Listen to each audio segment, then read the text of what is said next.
Baş vermiş qiyamət əlamətlərindən bəziləri. 4-cü hissə. İnsanlar arasında sevgi və hörmətin azalması. Böyüklərin kiçiklərə hörmət etmədiyi, kiçiklərin isə böyüklərə hörmət qoymadığı, uşaqların qəzəbli olduğu zaman qiyamət yaxınlaşmış olacaq.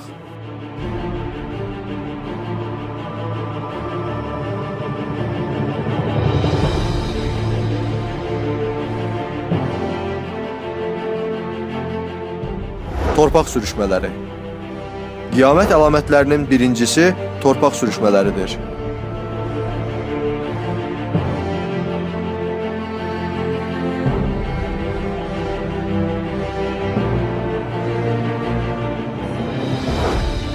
Yaxınlarının adamı pis əməllərə təhrik etməsi. Birinin həlak olması valideynlərinin, yaxud arvadının, yaxud qohumunun ucbatından olacaq. Belə ki, onu kasıbçılığa görə qınayacaqlar, gücü çatmayan işlərə vadar edəcəklər. Axırda o dözməyib təhlükəli və qaranlıq işlərə baş qoşacaq və həlak olacaq.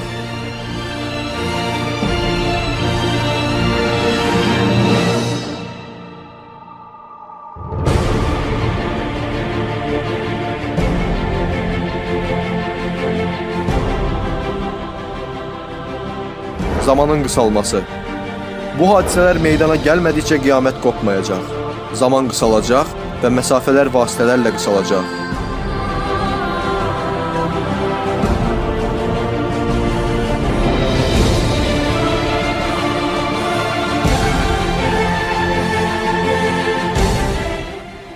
Bazarların yaxın olması. Bazarlar bir-birinə yaxın olmadıqca qiyamət qopmaz.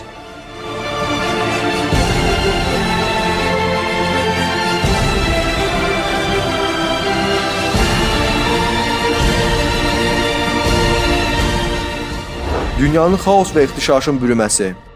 Rasulullah sallallahu aleyhi və səlləm belə buyurub: Məndən sonra fitnələr olacaq. Orada terror və müharibələr baş verəcək. Sonra bunlardan daha şiddətli fitnələr olacaq. Elə ki fitnələr sona çatdı deyildi, yeni üsyanlar başlayacaq.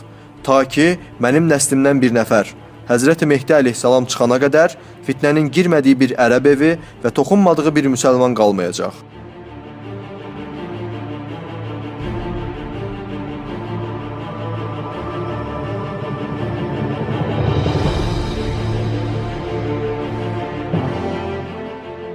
Müsəlmanların bir-biri ilə vuruşması. İki böyük İslam ordusu bir-biri ilə müharibə etmədikcə qiyamət qopmayacaq. Müsəlmanlardan iki qrup bir-biri ilə vuruşmadıqca qiyamət qopmayacaq.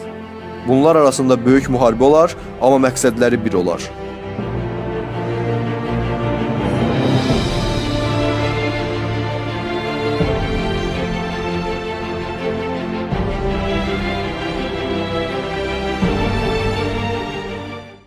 Ulduz falına inananların olması və qədərin inkar edilməsi.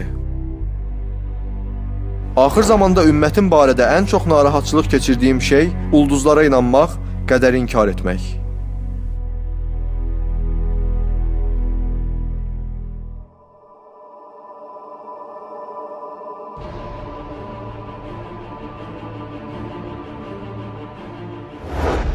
Məhəllələr arası davalar. Mənim gördüyüm həlak yerlərini siz də görürsünüzmü? Mən evlərinizin aralarında fitnə və fəlakət məhəllələrini güclü yağış sellərinin əmələ gətirdiyi yağış kimi görürəm deyə buyurdu.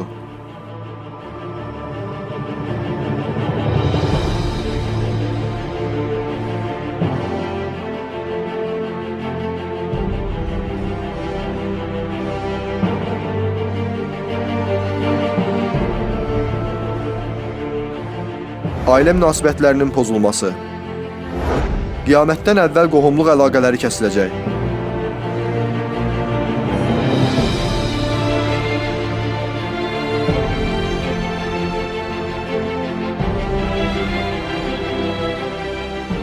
Evlərin məzara çevrilməsi. İnsanlar ölüb evlər məzara çevrildiyi zaman halın necə olar buyurdu.